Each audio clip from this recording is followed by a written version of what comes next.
ह्या चुका केल्या तर तुमचं डीएचएस आणि डीएमआर मधलं सिलेक्शन नक्की अडकणार आहे. कुठल्या आहेत त्या चुका? फक्त रीडिंग करणे, नो रिव्हिजन. जे फक्त रीड करत राहतील त्यांना कधी सिलेक्शन मिळणार नाही. जे रीड करताय पण एमसीक्यू सॉल्व्ह करत नाहीये. एमसीक्यू सॉल्व्हिंग पण तेवढंच इम्पॉर्टंट आहे.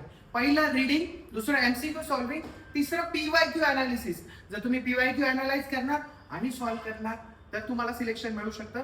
आणि त्यासोबतच प्लॅन बनवून ऍक्शन न करणं. फक्त प्लॅन करणं की मी उद्या अभ्यास करेल, 8 तास अभ्यास करणार, त्याच्यावर ऍक्शन कुठल्याही प्रकारची न करणं आणि उद्या करू माइंडसेट.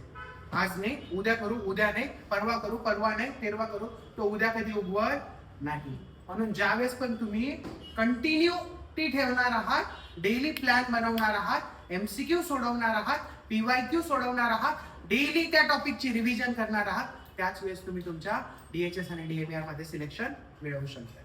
येस.